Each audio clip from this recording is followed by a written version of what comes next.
A racist cop beat up a black teenager in front of his father without knowing the man was a legendary FBI agent, and what he did to that cop left everyone speechless. It all happened on a Saturday afternoon that should have been normal. A father and his teenage son walked into a high-end sneaker store at a luxury shopping mall in suburban Philadelphia. It was the kind of place where glass walls sparkled, shoes sat on velvet displays, and every customer was greeted with smiles, at least, almost every customer. The boy, barely 15, wide-eyed with excitement, reached out to touch a new pair of sneakers he'd been saving up for. He didn't even get to try them on. Not because he didn't have the money. Not because they didn't fit.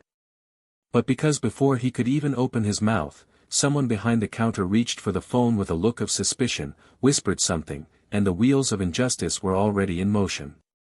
A few minutes later, the door slammed open, and in walked a cop. Not any cop, that cop. The kind with an inflated chest and a mind already made up. The kind that didn't ask questions, didn't investigate, didn't hesitate. The kind that believed skin color was probable cause.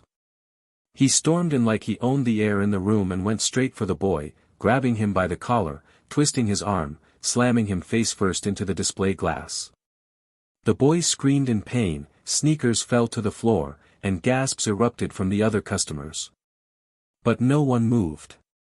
Not a single person stepped in.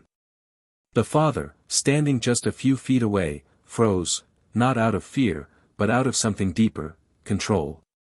The kind of control a man learns when he spent decades watching the worst of humanity, trained to strike only when it matters most. His eyes, sharp and still, didn't miss a thing. Not the way the officer's grip tightened. Not the way his son's face twisted in panic and humiliation.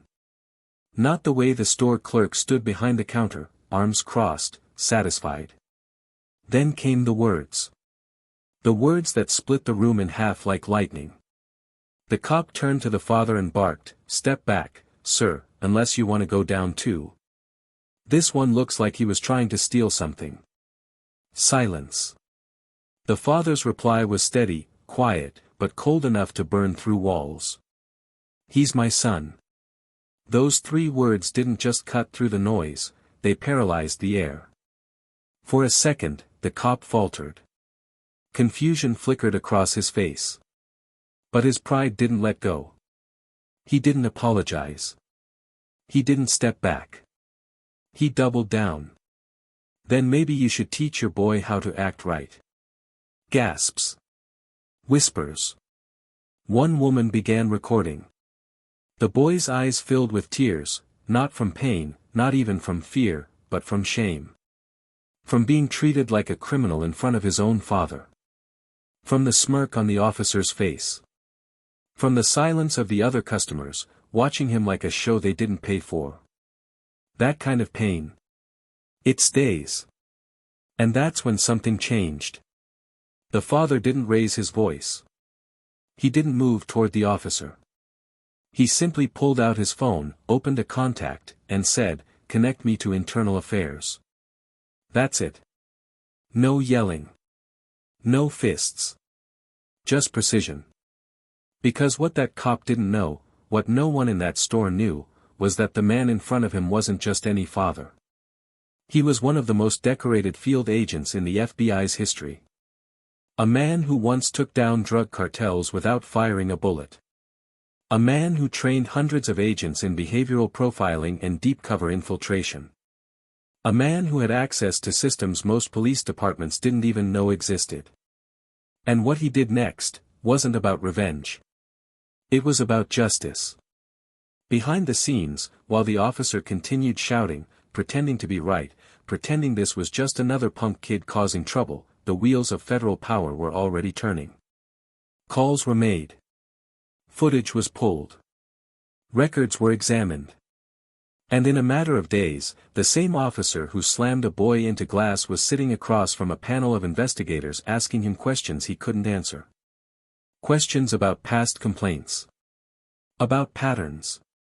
About videos. About things he thought he buried. Because the man he humiliated. He didn't need a badge to destroy someone. He only needed the truth. And the truth was, this wasn't the first time that officer had overstepped. Not by far. There were files. Testimonies. Buried complaints that suddenly surfaced with names, dates, signatures. All brought to light by a father who stayed calm when every muscle in his body wanted to tear that room apart. But the real twist? It wasn't the firing. It wasn't the media backlash. It wasn't even the federal charges. The real twist was what happened after. Because sometimes, karma doesn't just catch up. It sits you down, plays the tape, and makes you watch everything fall apart, slowly. And when this cop saw who that father really was, when he realized he hadn't just attacked a random kid, but publicly humiliated the son of a man who built the systems of justice he took for granted, that's when the fear really kicked in. But the question that still remains is, what exactly did that legendary FBI agent do to him? Was it public? Was it silent? Was it professional, or personal? And how far would you go to defend your child, without ever breaking the law? Stay with us. Because what happens next will leave you speechless.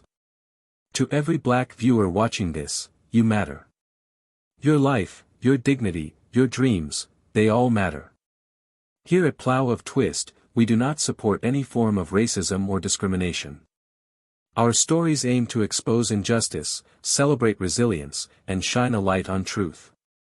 This one is for you. Get ready for a powerful story that will shake you to your core. And hey, if you believe in stories that fight back, subscribe to our channel and turn on notifications. Now, let's begin. The boy's name was Caleb, 15 years old, born and raised in Philadelphia. He had the kind of face that still carried innocence, a soft jawline, full lips, thick eyebrows that always furrowed when he was thinking, and eyes that absorbed the world like a sponge, wide, dark, observant. He wasn't loud, wasn't trouble, wasn't the kind of kid who made adults nervous. He was smart, scary smart. On a roll for the third year straight, quiet in class, first to raise his hand. He loved science documentaries and could spend hours talking about the aerodynamics of sneakers or the way city heat bounced off concrete.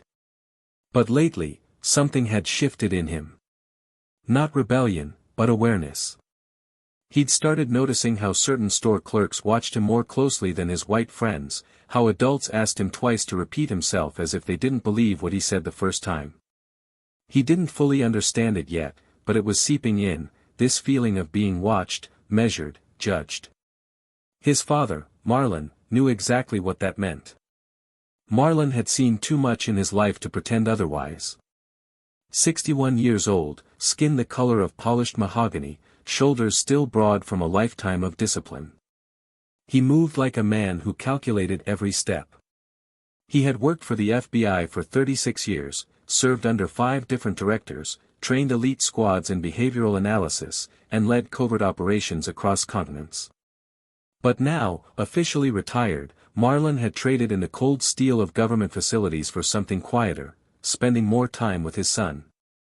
His wife, Angela, had passed away 4 years earlier from pancreatic cancer, and from that moment on, everything changed. Marlon was never one to show emotion easily. But Angela's absence broke something in him, and healed something else. It made him softer, in the most deliberate way. He read bedtime stories to Caleb even when Caleb was 12. He made pancakes every Saturday. He showed up to every school conference wearing a suit like it was an interrogation. They lived in a small but neat home on the west side of the city, brick facade, red door, windows that always gleamed. The kind of house that didn't scream wealth but whispered stability. Inside, the walls were lined with framed degrees, a few photos from Marlon's younger days in the FBI, and hand-drawn crayon pictures from Caleb labeled, "Best Dad in the Universe." Despite his past, Marlon never boasted. To Caleb, his father wasn't a legend, he was just, Dad. The man who always had a story about history, who talked more about right and wrong than about rules, who made it clear that their skin, their legacy, their story, meant something. That he meant something. That Saturday, Caleb had begged to visit the new sneaker store downtown. It had just opened, and they were releasing a limited edition pair of high-top sneakers he'd been watching online for months. He had saved up money from birthdays, odd chores, and even tutoring a classmate in geometry. Marlon had agreed, reluctantly. Not because he didn't trust his son, but because he didn't trust the world. Still, it was a rare Saturday off, and Caleb had worked hard. So they drove. The mall was pristine, upscale, the kind of place where luxury met routine. Families walked in and out carrying bags with silver logos, coffee cups in hand, laughter echoing off the marble floors. The sneaker store itself was sleek, black walls, LED lights, music pulsing at just the right volume. Salespeople dressed in designer hoodies and wore smiles that looked pasted on. Caleb had walked in with wide eyes, holding a folded printout of the sneakers he wanted, ready to show the exact model. Marlon stayed near the entrance, his hands folded in front of him, scanning the room out of habit, not paranoia. It was second nature. That's when he noticed it, the way the woman behind the counter stopped talking to her colleague when Caleb entered. The way her eyes narrowed for just a second. The way she pressed her finger to the small button beneath the desk. Marlon didn't react. Not yet. But his body tightened. Something was off. Caleb, unaware, moved closer to the display. He reached for the shoe. Behind him, the front door swung open with force. A uniformed officer stepped inside, his steps hard, jaw clenched, hand resting on his belt like he'd walked into a threat. He didn't ask who called. He didn't ask what happened. He didn't look at the boy's face, the way his posture screamed calm. He just moved. In 3 strides, he was on Caleb, grabbing the collar of his jacket, yanking him back, forcing him down against the display glass. The shoes hit the ground. So did the silence. The officer barked words, muffled, violent, thick with assumption. You think this is a joke? Huh? Thought you'd grab him and run? His knee pressed against the boy's back. Caleb whimpered, not in fear, but confusion. His hands spread flat. I didn't do anything, he said, voice cracking. I was just looking. But the cop didn't stop. Because this wasn't about what Caleb did. It was about what he looked like. And in that moment, in that store, in front of strangers and salespeople and silent walls, he became a target. Marlon's feet moved forward. His voice cut through the chaos. Calm. Controlled. Ice in every syllable. He's my son. But the officer didn't flinch. Didn't even pause. He threw a glance over his shoulder, scanning Marlon, looking him up and down like inventory. Then maybe you need to teach your son not to act suspicious, he muttered, pressing harder. A woman nearby pulled out her phone and started recording. A manager finally appeared, flustered, too late. And still, Marlon didn't raise his voice. Because inside him, something ancient had awakened. Not rage. Not revenge. Memory. He'd seen scenes like this in war zones. He'd interrogated men who justified worse with less. But he never thought he'd see it happen to his own son, in a city he once swore to protect. And so, while Caleb trembled under the weight of judgment, Marlon stood tall. Watched. Measured. Calculated. He saw the officer's nameplate. Saw the trembling hands of the salesgirl who'd made the call. Saw the manager's nervous eyes darting from face to face, unsure whom to protect. What none of them knew, was what Marlon was preparing. Not fists. Not threats. But something far more powerful. What had just happened wasn't a mistake. It was a message. The world, even now, still told young black boys that they didn't belong in certain places. That suspicion would follow them like a shadow, no matter how many good grades they had or how politely they spoke. But Marlon had spent a lifetime dismantling illusions. And now, they'd given him a reason. Because when a father watches his child get humiliated in public, and he has the tools, the training, and the knowledge to shake the foundations of everything those people believed they could get away with. That's when the story truly begins. And for the first time in a long time, Marlon wasn't holding back. He wasn't asking. He was coming. Back in the car, Caleb didn't say a word. He sat in the passenger seat, shoulders hunched, his fingertips gripping the edge of his jeans as if holding onto something invisible. Marlon kept his eyes on the road, his hands steady on the wheel, but his mind was racing at a pace he hadn't felt in years. The hum of the engine filled the silence, and with every red light, Marlon glanced at his son, looking not just for injury, but for damage. That deeper kind of wound, the one that doesn't bleed, the one that buries itself in the ribs and sits like shame. When they pulled into the driveway, Caleb finally spoke, voice low, like he was afraid the words would echo back too loud. "Did I do something wrong?" Marlon didn't answer immediately. He turned off the engine, leaned back in his seat, exhaled. Then he said, "No, son. You didn't." But he did. Inside the house, Marlon poured a glass of water and handed it to Caleb, who still hadn't fully looked him in the eye. Marlon sat across from him at the kitchen table. "You remember what I told you about perception?" Caleb nodded slowly. "How people sometimes see what they want to see." Marlon continued, his voice calm but heavy. "Today, they saw a threat because of your skin. Not your actions. That's a battle I hoped you wouldn't have to fight so soon. But now that it's here, we don't run from it." The next morning, Marlon was already up before the sun. The house was still quiet.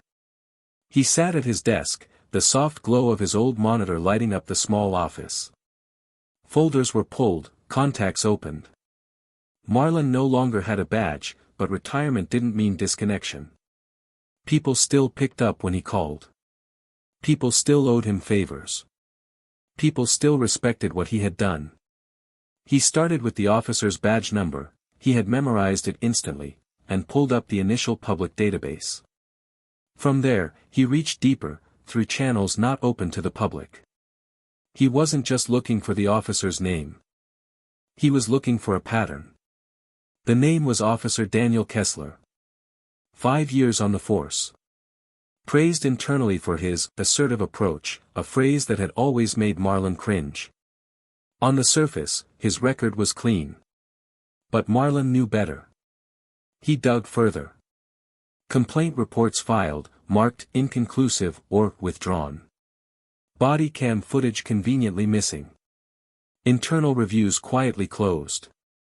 Marlon mapped them all, dates, locations, incident types. The same neighborhoods. The same demographic. The same story. He didn't need to fabricate anything. The evidence was already there. It had just been ignored. Buried under bureaucracy. And now, it had a spotlight. Later that day, Marlon made a visit to someone he hadn't seen in years, Michelle Hayworth, a sharp, no-nonsense lawyer who once handled internal affairs investigations for the Department of Justice. They'd worked together years ago on a corruption case involving dirty cops in Miami. She was retired now too, but like Marlon, she still had a fire in her gut. He placed the folder on her kitchen table. "I need this to see daylight," he said. She scanned through the contents in silence, flipping page after page. When she looked up, her eyes were sharp. "You planning to take this public?" Marlon nodded. "Eventually. But first. I want him cornered. No exits. I want to know why he's still out there." Meanwhile, Caleb was changing. Quietly, but noticeably. He didn't bounce back the way he usually did. His eyes stayed low, his answers short. At school, his teachers noticed he was distracted. At home, he no longer talked about sneakers or science projects. One night, Marlon knocked on his door. Caleb was sitting on the edge of the bed, hands clasped together, knees bouncing slightly. "I keep hearing it in my head," he said. The way he said it. Act suspicious. Like I was already guilty. Marlon sat next to him, placed a hand on his back. You are not guilty. Don't let his ignorance become your truth. In the background, a storm was building. Michelle reached out to old contacts. Journalists, investigators, watchdog groups. She advised Marlon to be careful, not just with legal exposure, but with retaliation. Some police circles still operated like brotherhoods. If they found out what Marlon was doing, there could be consequences. But Marlon didn't flinch. He had fought worse. For him, this wasn't a mission. It was personal. What he didn't expect was how fast the story started spreading. The video, the one taken by the woman at the store, had made its way to social media. At first, it was just another outrage clip. But when people began digging and connecting the dots, whispers started surfacing about who Caleb's father really was. That's Marlon Pierce, someone posted. The FBI guy from the Cartagena sting. The one who caught the Valverde twins without backup. More and more users began tagging journalists. Hashtags were born. Marlon didn't try to stop it. Let them talk. Let the noise build. The police department, still unaware of what was coming, issued a generic statement: "We are reviewing the matter in accordance with standard procedures." Marlon knew what that meant: stalling. Time to let the heat die down. It had worked before. It wouldn't this time. One afternoon, while Caleb was at school, Marlon sat with Michelle again. She had printed out a document, a timeline she had helped construct. At the bottom was a name neither of them expected. Lieutenant James Hanley. The commanding officer of Kessler. An old rival of Marlon's from years ago, back when they clashed during a joint FBI police operation. Hanley had never liked Marlon's presence, had always bristled at the idea of a black agent running the room. Now, he was the one shielding Kessler. Everything clicked. The culture of silence, the vanishing body cam footage, the closed reports. Hanley had built a fortress around his officers. Do we go after him too? Michelle asked. Marlon didn't blink. Absolutely. That night, Caleb overheard his father on the phone. The tone was different now. Not composed. Not neutral. He was angry, focused, but angry. You think I don't know how this game works? You think I won't dig up everything? This isn't about one cop. This is about a system that let him grow like a weed. Caleb stood by the staircase, listening. And for the first time in days, something inside him stirred. A sense of dignity. A strange comfort. Knowing that even if the world refused to see his worth, his father never would. As the days passed, the investigation Marlon had started quietly became louder. Whistleblowers reached out. Old officers who had left the force. A clerk who remembered falsified reports. A victim who thought no one would believe her story. All of it converging, faster than Marlon had expected. And with every piece of information, the walls around Kessler began to crack. Then came the call. A man from the city's Civilian Oversight Board. Someone Marlon had trained once. We need to meet, he said. Privately. They met in an underground garage near City Hall. The man handed Marlon a sealed envelope. This isn't official yet, he said. But you didn't hear it from me, there's going to be a vote. An emergency hearing. Internal Affairs is panicking. They know who you are. They know what's coming. But, they're scared. You've stirred up something big. Marlon opened the envelope. Inside were transcripts, phone calls, emails, notes from supervisors. Proof not just of Kessler's misconduct, but of a coordinated effort to protect him. Evidence of intimidation. Cover-ups. Lies. The final line of the document was handwritten. If this goes public, heads will roll. Are you ready for that? Marlon folded the paper, tucked it into his coat, and walked away. He didn't answer. He didn't need to. Back home, Caleb looked up at his father over dinner. "Are you going to do something big?" he asked, voice barely above a whisper. Marlon looked at him for a long moment, then replied, "No, son. We are." And as the night settled over the city, no one, not the police, not the store, not even the public, knew just how far this was about to go. But they were about to find out. The hearing room was colder than it needed to be. The kind of cold that clung to your skin even under a jacket. The chairs were metal, unpadded, lined up in clinical rows, and at the front stood a long table with microphones, nameplates, and a city seal that was more symbolic than meaningful. Marlon arrived early. Not because he was anxious, but because he wanted to look every single person in the eye as they walked in. He sat still, legs crossed, folder resting on his lap. Inside were the documents, meticulously compiled, cross-referenced, and undeniable. Caleb was in the back row, accompanied by Michelle. He wore a collared shirt, jeans, and a nervous silence that wrapped around him like armor. He hadn't wanted to come at first, but Marlon insisted. "You don't have to say a word," he told him. "But I need you to see this." The room slowly filled, board members, media reps, attorneys. Officer Kessler arrived 20 minutes later, flanked by his union rep and Lieutenant Hanley. He looked different than the last time Marlon saw him. Not smaller, exactly, but less certain. Gone was the arrogance in his step. There was something stiff in the way he moved, like a man who had been told to behave. When he spotted Marlon, their eyes locked. It lasted only 2 seconds, but it was enough. Kessler looked away first. The board chair opened the meeting with the usual scripted language. Review procedures, statement of purpose, chain of accountability.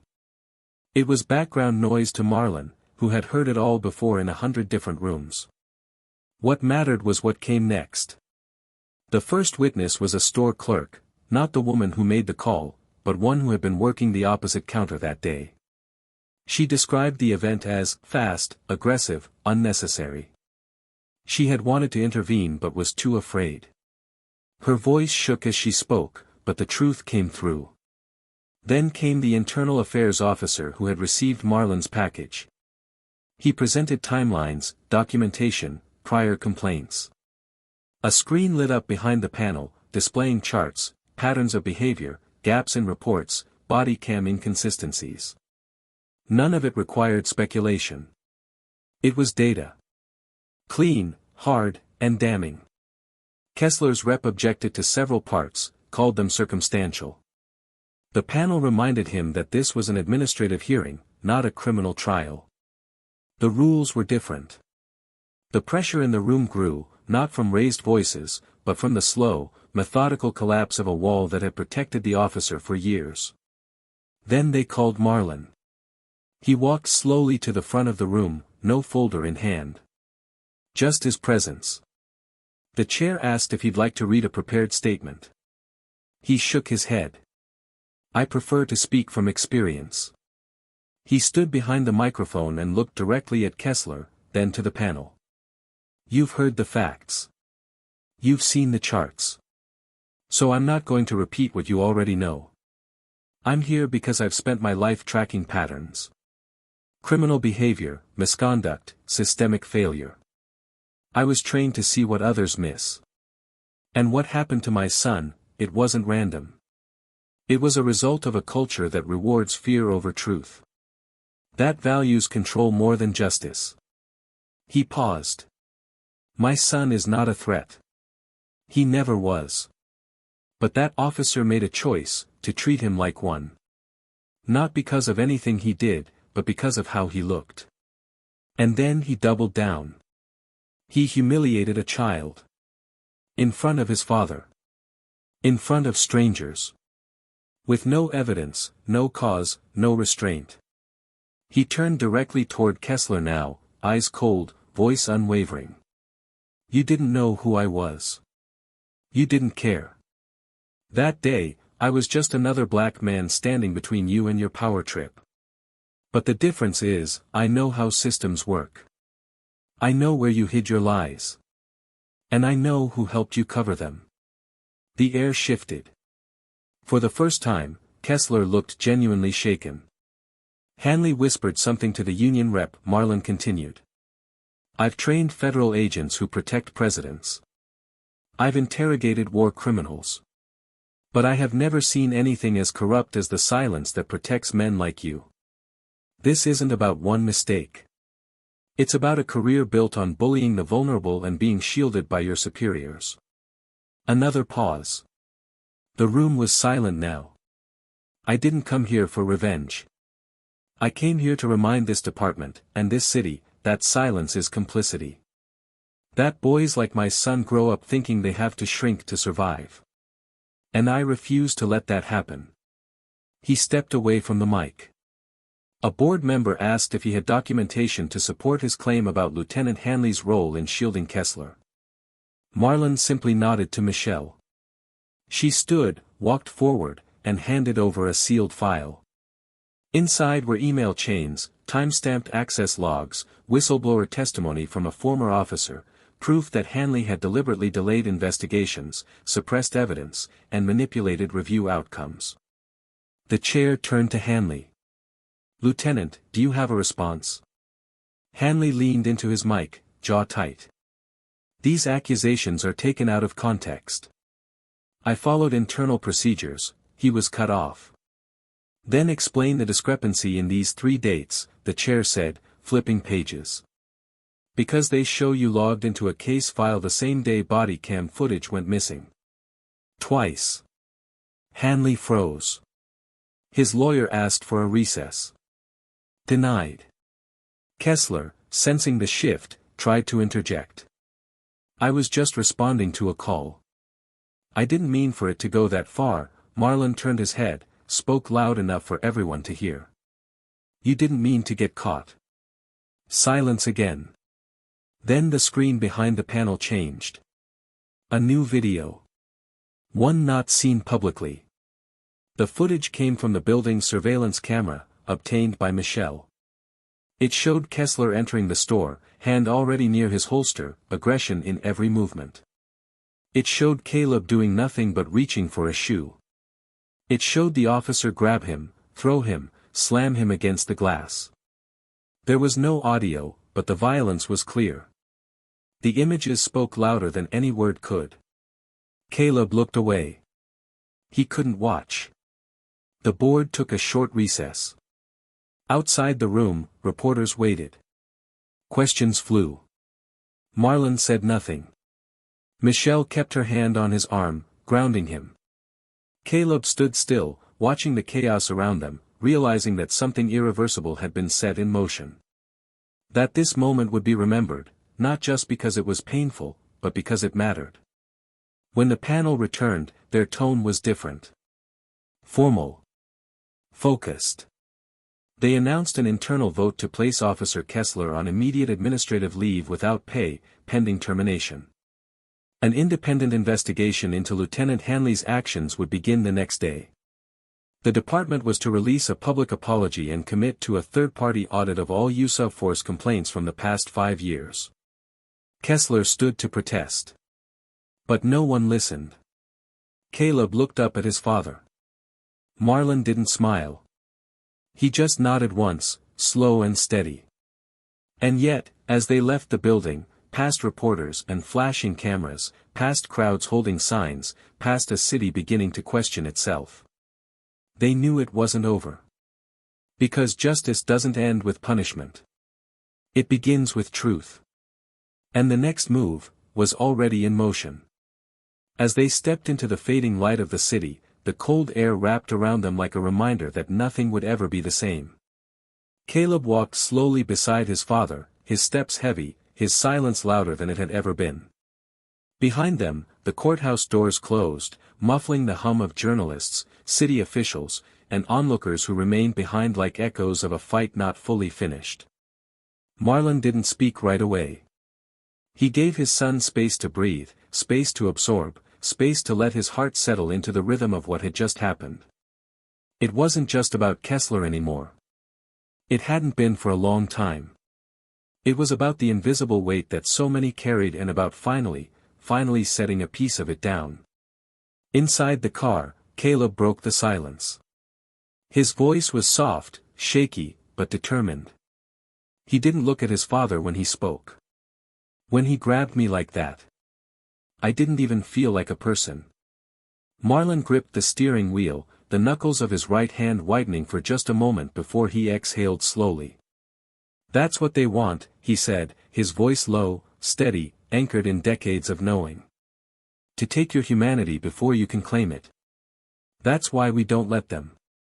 Caleb turned his face to the window, but his reflection stared back at him like a stranger. It's not fair, he muttered. I didn't even do anything. Marlon's voice broke slightly, not from weakness, but from the unbearable truth of what he had to say. You don't have to. That's what makes it worse. You could live your life perfectly, and they'll still find a reason to make you feel like you don't belong. But what you do after that, that's what defines you. Not them. When they got home, the house felt different. Not quieter, but heavier. Like the walls were listening. Like they had absorbed every moment leading up to this one. Caleb went straight to his room. Marlon stood in the living room for a long time, unmoving. He stared at the old photo of Angela on the shelf, her smile gentle, her eyes knowing. He reached out, brushed a finger against the frame, and whispered, "He's stronger than I ever was." The words barely left his lips before the phone rang. It was Michelle. Her voice carried a different kind of tension now, tight, urgent, laced with something heavier than professional concern. "Marlon, there's something you need to see." She forwarded an anonymous video that had been sent to one of her journalist contacts just moments ago. Marlon opened the file and watched. The footage was grainy, night vision style, clearly recorded from a hidden camera. Inside what looked like a dimly lit police briefing room, Kessler stood with Hanley and two other officers. They were laughing. Bragging. Not just about the incident with Caleb, but about others. A string of them. Each one darker than the last. And Hanley, he wasn't just defending Kessler. He was orchestrating. Directing. His words were caught on camera. "I told him to go in hard. These kids, they don't learn unless you shake them a little." Marlon didn't flinch. His eyes narrowed, jaw clenched. "This is the kill shot," Michelle said, her tone fierce. "If we release this, it's over for them. Not just disciplinary hearings. Criminal charges. Full departmental reform. Everything." Marlon asked one question. "Will it hold?" Michelle answered without hesitation. "Yes. The footage is time-stamped, cross-verified, clean. They didn't know they were being recorded. It's unbreakable." He thanked her and ended the call. But he didn't upload the video. Not yet. That night, Caleb came into the living room, barefoot, hesitant. Marlon was sitting in his chair, the video paused on the screen. Caleb stared at it for a long moment before asking, "What is that?" Marlon told him. Every word. No filters. No softened edges. Just the truth. Caleb stood still, arms crossed, and said, "So what do we do now?" Marlon looked at him, really looked, and for the first time, he saw the shift in his son's eyes, not fear, not confusion, but resolve. "I don't want this to happen to anyone else," Caleb said, his voice gaining strength. "Not like that. Not ever again." Marlon stood slowly, walked over, and placed a hand on his son's shoulder. "Then let's make sure it doesn't." The next morning, Marlon and Caleb stood together at the press conference. The media was already buzzing after the outcome of the hearing, but they weren't prepared for what came next. Marlon walked to the podium, unfolded a single sheet of paper, and said only a few words. "We said we wanted accountability. But what we really want is truth. You deserve to see it." Then he stepped back, and the video began to play. Silence gripped the crowd. No one spoke. No one moved. The footage rolled on, Kessler, Hanley, laughter, orders, cruelty stripped of pretense. Every second of it tore down any last defenses that might have existed for them. Reporters started recording live. Social media lit up instantly. The fallout was nuclear. Within hours, the district attorney's office issued arrest warrants. Kessler and Hanley were both taken into custody. 2 additional officers were suspended. The mayor issued a formal apology and pledged immediate structural reform across the department. Caleb stood to the side of the podium, watching it all unfold. People took photos of him, pointed. Some nodded in silent respect. One little boy, maybe 10 years old, tugged on his mother's arm and whispered, "That's him, right? That's the boy from the video." The mother looked at Caleb and said, softly, "He's the reason things are gonna change." Later that day, back at home, Caleb asked his father a question that hung in the air longer than any before. "Do you think this will make a difference? Or will they just find another way?" Marlon didn't rush his answer. He walked to the window, watched the branches sway in the afternoon wind, then said, "Change doesn't happen all at once. It happens when one person decides enough is enough. And then another. And another. You just made it harder for the next boy to be treated like a suspect before he speaks." Caleb didn't say anything. He just nodded slowly. Then added, "I think I want to speak at my school. Tell them what happened. Not just about the store, but everything." Marlon turned to him, pride rising in his chest like a tide. "Then you should. Your voice is yours now. Don't let them take it again." That night, the news rolled non-stop coverage of the case. Analysts debated, activists rallied, families talked around dinner tables about accountability, about systems, about truth. But inside that brick house with the red door, it wasn't about headlines or victories. It was about a boy who got to sleep without shame. And a father who didn't have to protect in silence anymore. Marlon stood on the porch, arms crossed, looking at the city in the distance. Michelle called him one last time. Her voice was softer now. "You did what most men only dream of. You changed the story." Marlon exhaled slowly. "No," he said. "We did." And in that quiet moment, something settled. Not peace exactly. But a beginning. A seed. A shift. Because justice had been served. But legacy was just getting started. The city didn't settle immediately. What had started as a reckoning became a storm. Within days of the press conference, the footage had made national headlines. Morning talk shows invited legal experts to dissect the implications. Commentators debated systemic change versus individual accountability. But for those closest to it, for Caleb, for Marlon, it wasn't just about opinion or coverage. It was about what came next, and what the weight of truth would demand from both of them moving forward. It wasn't about being right anymore. It was about responsibility. About what to do when the world suddenly turns its eyes toward you, expecting answers, guidance, healing, and you're still learning to breathe after the damage. The police department scrambled in the aftermath. Not just because of the arrests, but because of the exposure. Internal Affairs faced public demands to release more files, open old cases, and address years of buried complaints. Officers who once walked into precincts with quiet confidence now avoided cameras. Whispers spread. Names floated to the surface, some guilty, others simply complicit. The city council launched an independent review board, and public hearings were scheduled. Marlon had unleashed something they couldn't contain anymore. And not everyone was pleased.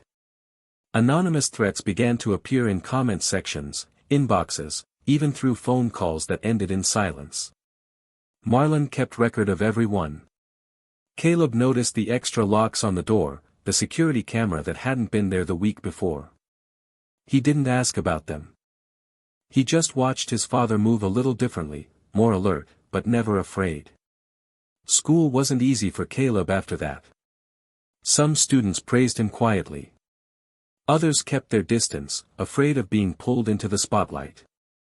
A few teachers looked at him like a walking headline. He wasn't invisible anymore, but visibility came with a cost. During a student-led discussion on racial injustice, he was asked to speak. The teacher said it would be powerful, coming from him.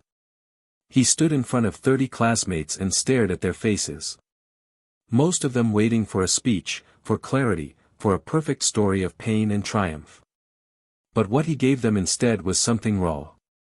He told them he didn't want to be an example. That he didn't want anyone to have to be brave just to exist. That he still didn't sleep through the night. That even with justice served, something had been taken from him that wouldn't come back easily. When he finished, there was no applause. Just silence. But in that silence, something real settled. Meanwhile, Michelle was working around the clock. The video had inspired a domino effect. 2 other cities reached out asking for help in developing oversight procedures based on the case. Law schools requested permission to use the footage and documentation as part of ethics curricula. The weight of change was becoming institutional. But with that momentum came moral complexity. One evening, Michelle sat down with Marlon in the same kitchen where they'd first reviewed the officer's file. Her tone was different now, tired, cautious. "There's something we need to talk about," she began. "There's pressure coming down from the top. Not just city officials, but federal liaisons. They're talking about using this case as a flagship. They want to offer you a position, lead consultant for national reform. You travel, speak, draft policy. It's real impact. But it's public. More public than this has already been." Marlon didn't respond right away. He stared at his hands, calloused from years of fieldwork, now being asked to write legislation instead of chase shadows. "And if I say no?" he finally asked. Michelle sighed. "They'll still move forward. But not like you would. Not with the same fire." Later that night, Marlon sat outside on the porch while Caleb played with a basketball in the driveway. The thump of the ball against the concrete was rhythmic, grounding. Caleb eventually joined him, sweat on his brow, breathing steady. "You're thinking about leaving again," he said without accusation. Marlon didn't deny it. "They want me to help change the system. Not just here. Everywhere." Caleb was quiet for a moment. "Are you going to?" Marlon looked at him and asked, "Would it feel like I'm leaving you behind if I did?" Caleb's answer came quickly. "Not if I know why you're doing it." In that moment, Marlon understood the choice wasn't between his past and his future, it was between staying quiet and staying useful. The cost of justice was high. It had taken his peace, strained his privacy, placed a target on his back. But it had also cracked open a space for something new to grow. A space where his son didn't have to carry that weight alone. A space where truth didn't just make noise, it made progress. But even as change stirred, the resistance grew bolder. A local news outlet published a smear piece using edited footage that painted Caleb as aggressive, questioning his intentions at the store. It didn't last long, the uncut footage refuted it instantly, but it was enough to remind them both that justice wasn't a destination. It was a fight. A constant one. And not everyone cared about truth. Some people only cared about power. Caleb saw the article before Marlon did. He slammed his laptop shut, furious. "Why do they get to just lie like that?" he demanded. "Why do they still get to twist everything?" Marlon put his hand on his son's shoulder and said, "Because the lie is easier to digest than the truth. But that's why we don't stop talking." Caleb shook his head. "It shouldn't have to be us." And Marlon, without missing a beat, replied, "But it is. And that means we do it better than they ever could." Word spread that the department was being gutted. Internal leadership was replaced. Community leaders were brought in. Marlon was invited to speak at the inauguration of the new Civilian Oversight Board. He took the podium, not with pride, but with purpose. Accountability is not an event, he told the crowd. It's a culture. And culture only changes when the people in it refuse to settle. After the speech, as reporters filed out and handshakes were exchanged, a young officer approached Marlon. She couldn't have been more than 25. Nervous, eyes wide, voice soft. "Sir, I just wanted to say, thank you. I joined the force because I believed in protecting people. But it's been hard.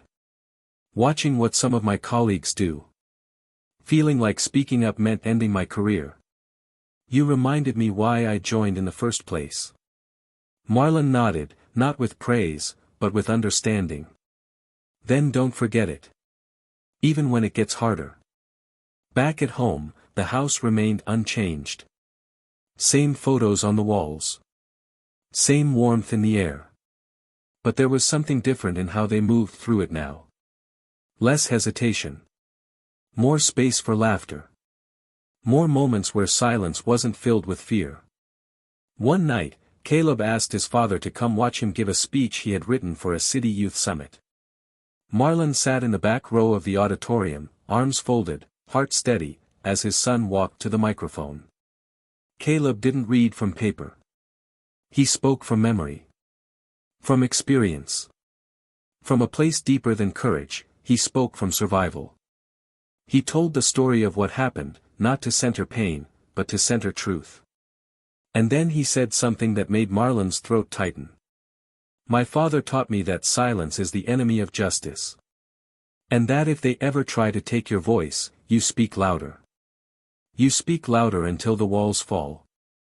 The applause was quiet at first. Then it grew. Then it thundered. And Marlon, sitting in the back, didn't clap. He simply closed his eyes and let the sound wash over him like proof that something had shifted in the world. Maybe not enough. But enough to begin again. Because this story didn't end with punishment. It was still unfolding. And something bigger was on the horizon. That evening, the house was lit only by the amber glow of the kitchen light, the faint buzz of the refrigerator humming beneath the quiet. Marlon sat at the table, nursing a cup of tea he hadn't touched.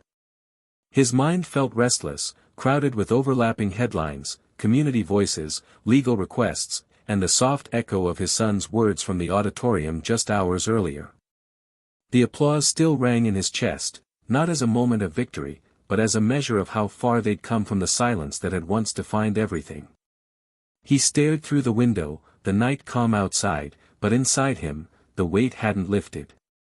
He didn't know if it ever truly would. The cost of visibility had come with a price, one he had paid before, and now one Caleb was learning to carry, too. Not just the price of being seen, but of being expected.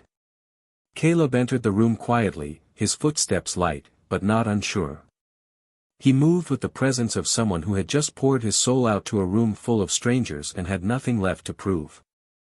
He poured himself a glass of water, leaned against the counter, and studied his father for a long moment.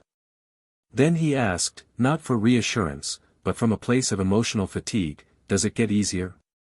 Marlon didn't look up at first. He let the question settle between them, allowed it to breathe in the stillness. When he finally answered, his voice was measured, not cold but weathered. "No. But you get stronger. And sometimes, you realize that strength wasn't something you were waiting to gain, it was already there. You just hadn't had to use it yet." Caleb's brow furrowed, not in frustration but reflection. "I don't want this to be what people know me for," he admitted. "I don't want to just be the kid from the video, or the one who took down a cop, or the one who stood at a podium. I just want to live." Marlon stood up then, walked over, and stood across from his son. "Then live. Live fully. Don't shrink yourself to avoid being a symbol. If they only see the fight in you, that's their limitation, not yours. You are not defined by what happened to you. You're defined by what you choose to do now." Caleb nodded slowly, and they stood in silence for a long time, father and son, bound not by tragedy but by survival, by conviction, by the refusal to let the world define them. The next day brought another wave of consequences. The newly formed Civilian Oversight Board invited Marlon to assist in interviewing and vetting candidates for restructured leadership in the police department. They didn't just want his presence, they needed his insight. But it wasn't an easy yes. Marlon had spent his entire life deconstructing systems of power from the outside in. Now, he was being asked to shape one from the inside out. Michelle met with him in his home office, her expression serious as always, but her tone softer than usual. "You've started something they can't ignore now," she said. "And they want you to finish what you started. But this isn't going to be clean. There's going to be politics. Compromises. You won't win every fight." Marlon leaned back in his chair, eyes distant. "I'm not here to win every fight," he said.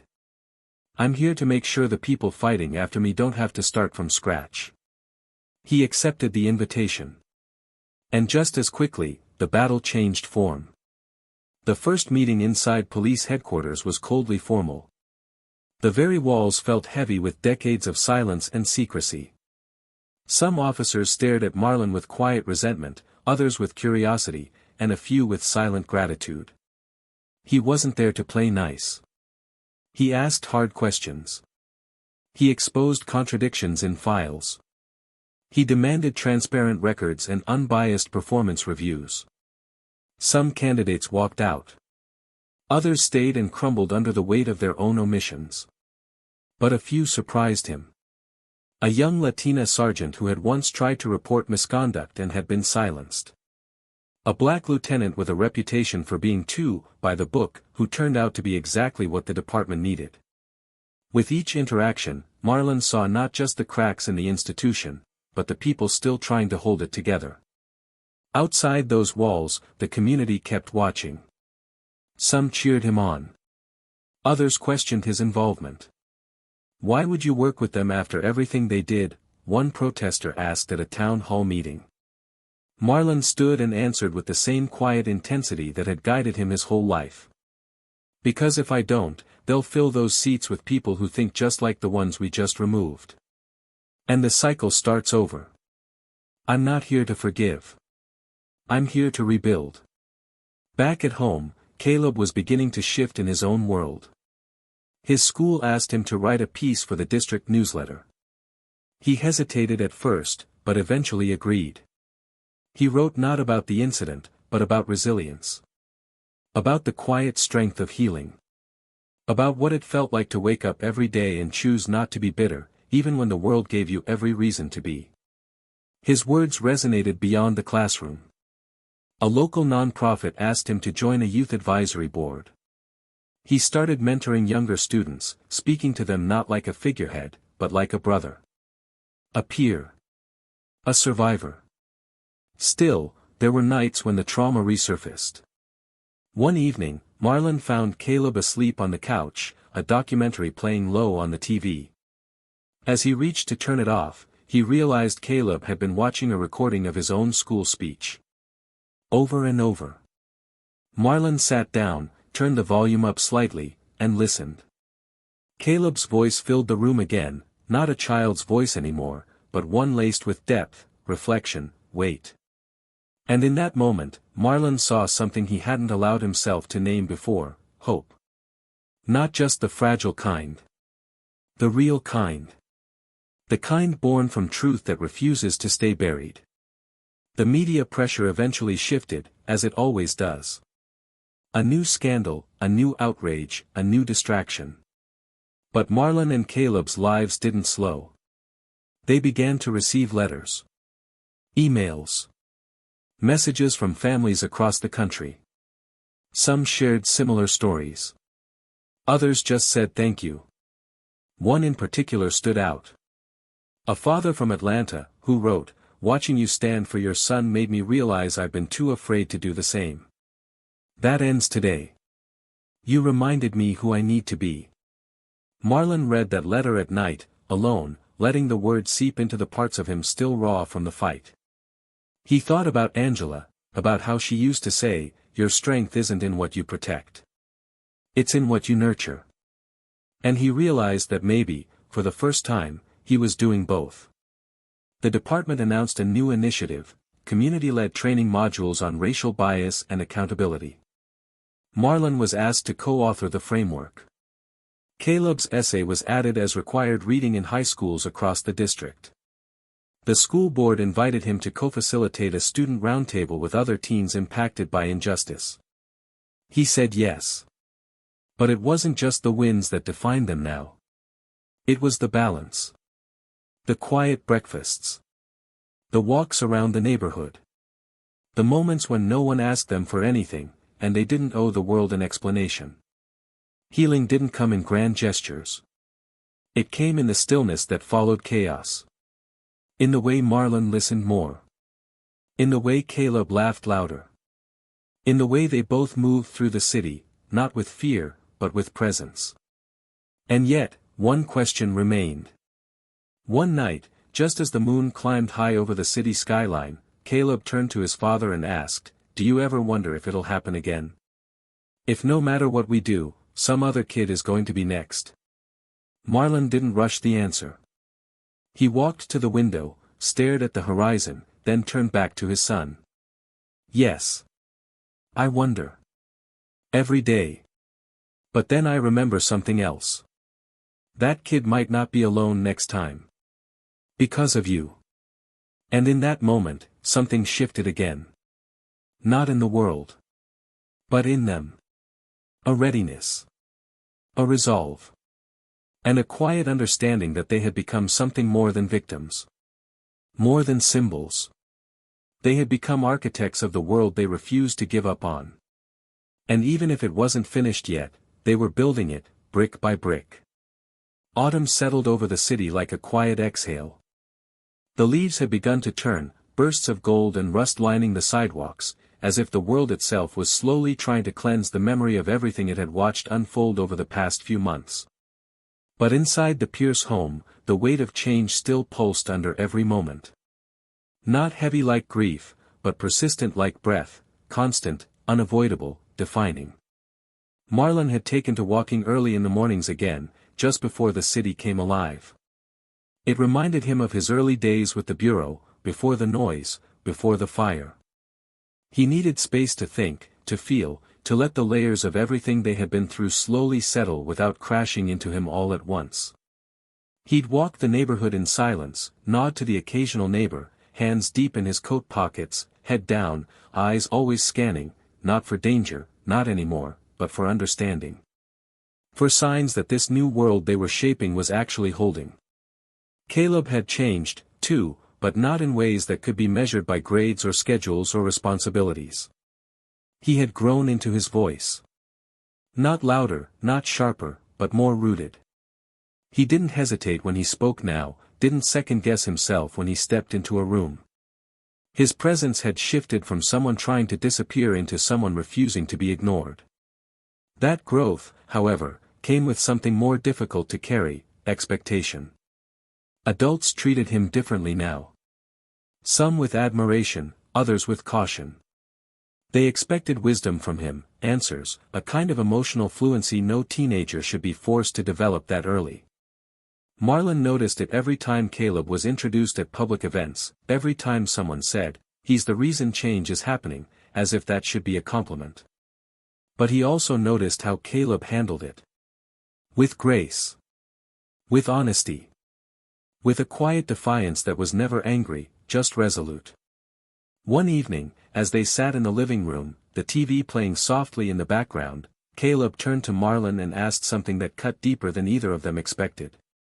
"Why didn't you tell me everything you knew sooner? About how bad it was. About the system. About how deep it really goes." Marlon looked at his son, the boy who had become a mirror of himself in so many ways, and struggled to form the right words. "Because I wanted to protect your sense of possibility," he finally said. "I didn't want you growing up thinking the world was already against you. I thought maybe, if I did everything right, you could walk through life without carrying what I carried." Caleb stared at him for a long time before replying, "But now I carry it anyway. Just without the preparation." Those words hit harder than any public hearing, any protest, any report. They cut straight to the place where Marlon's love and guilt intertwined, where his silence had become a form of protection and a form of betrayal. He reached for his son's hand and gripped it.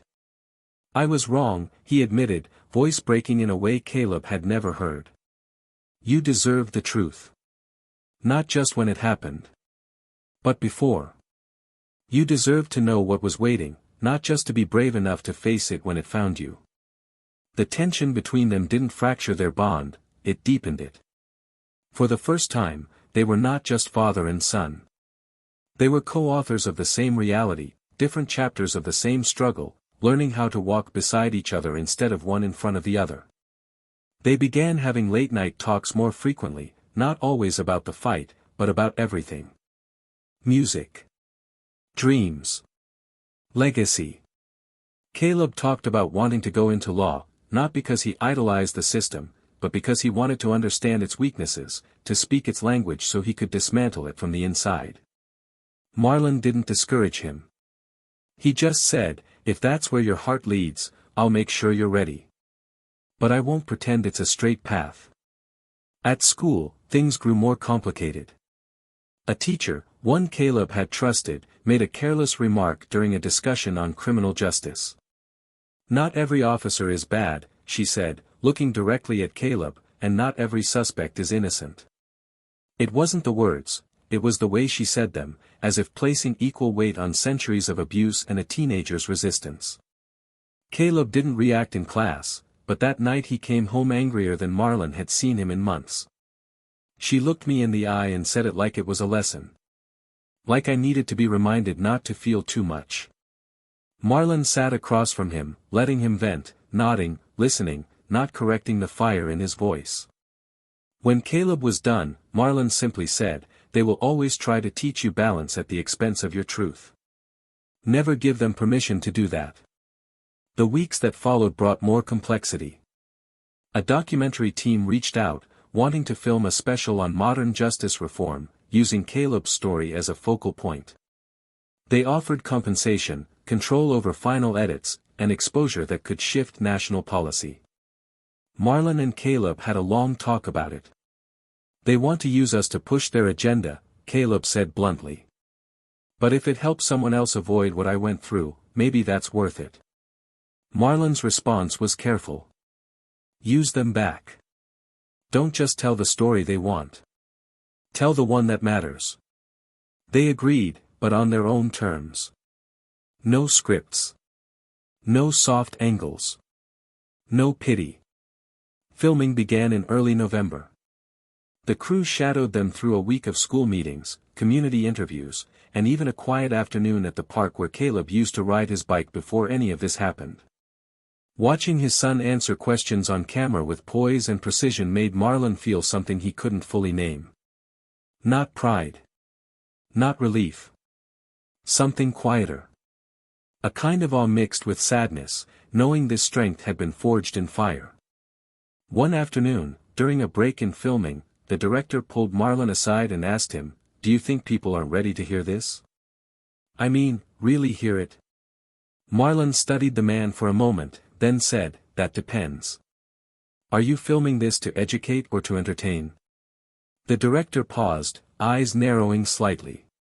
"To educate, of course." Marlon nodded slowly. "Then leave the ugly parts in. Don't clean it up.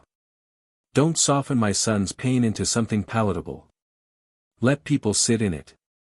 That's the only way they'll learn." As the episode moved toward completion, pressure mounted again. There were city officials worried about how the documentary would frame their response. Police unions issued vague statements about ongoing defamation. Some community members even argued that Marlon and Caleb were reigniting division instead of healing it. The noise returned, but this time, they were ready for it. Caleb addressed it in a youth panel discussion, saying, "The truth doesn't cause division. Denying it does. If we want unity, we have to start with honesty." Marlon watched from the back of the room again, his heart full of both pain and purpose. He thought of all the times he had tried to shield Caleb, only to realize that his son didn't need protection, he needed partnership. They had become more than survivors. More than fighters. They were beacons now. And beacons don't ask the darkness for permission to shine. The night before the documentary's release, Marlon and Caleb sat on the porch, watching the leaves drift across the sidewalk, quiet between them. Caleb broke the silence. "What do you think Mom would say about all this?" Marlon didn't answer right away.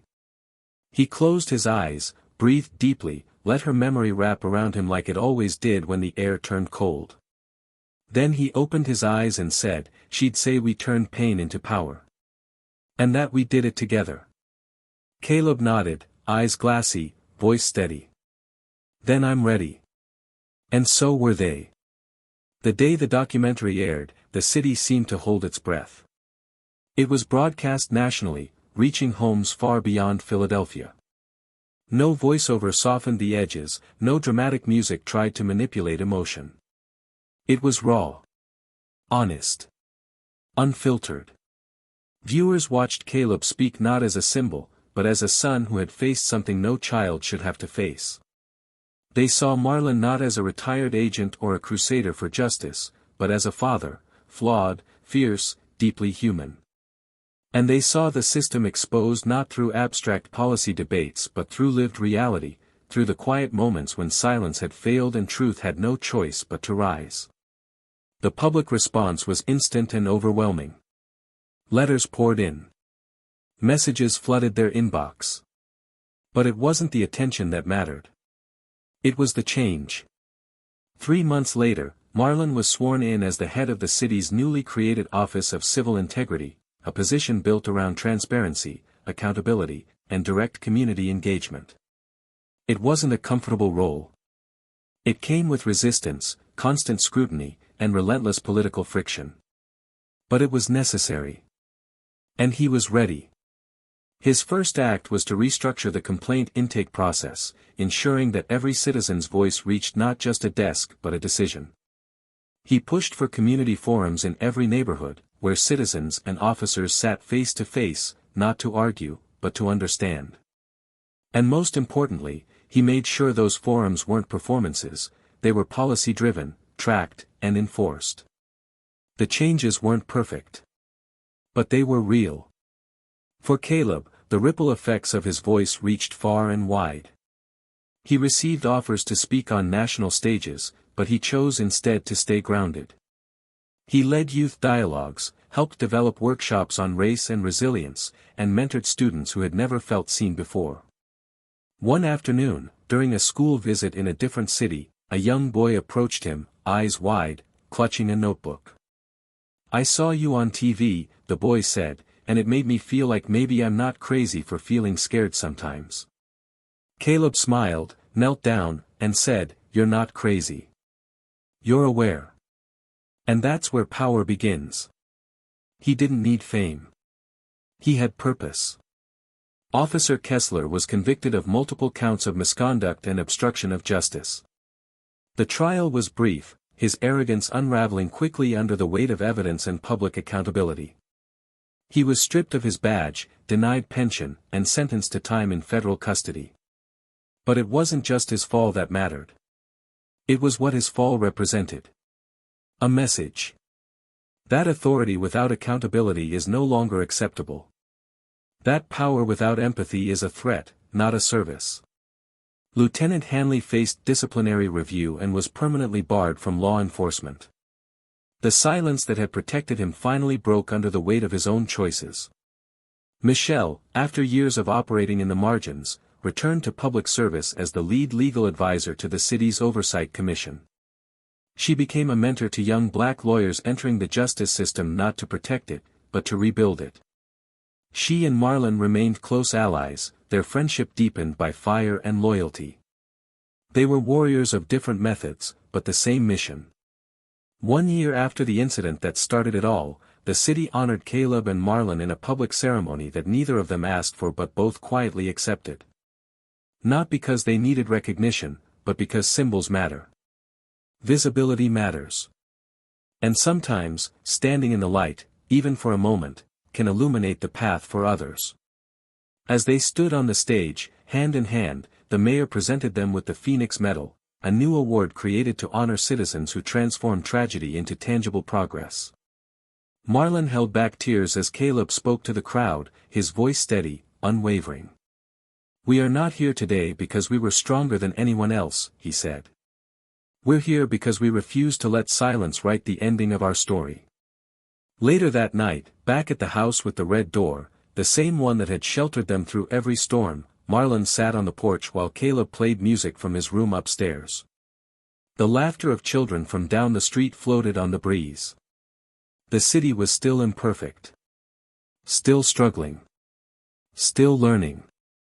But it was listening. And that alone was a kind of miracle. He took a deep breath, closed his eyes, and whispered, not to anyone in particular, "You were right, Angela. He is stronger than both of us." And in that moment, with the wind wrapping around him and the stars blinking awake above, Marlon felt something he hadn't felt in years. Peace. Not because the fight was over. But because now, he wasn't fighting alone. And now, to you, the one who watched this story, who sat with these truths, who felt the weight of every word. Maybe you've been Caleb. Maybe you've been Marlon. Or maybe you've stood by, unsure how to speak up, how to act, how to begin. But if this story taught us anything, it's that silence is a choice. And so is courage. In a world that often rewards silence and punishes truth, let this be a reminder that your voice has power. That your story matters. That justice is not something we wait for, it's something we build. So now I ask you, what will you do the next time you see something wrong? Will you stay quiet? Or will you speak up, even when it's uncomfortable? Because maybe, just maybe, the next chapter of change begins with you. If this story moved you, if it made you think, reflect, or feel, subscribe to Tales of Twist and share your thoughts in the comments. Let your voice be part of the change. Let's keep telling stories that matter. Let's keep building a world where silence never wins. And remember, every story has a turning point. What will yours be?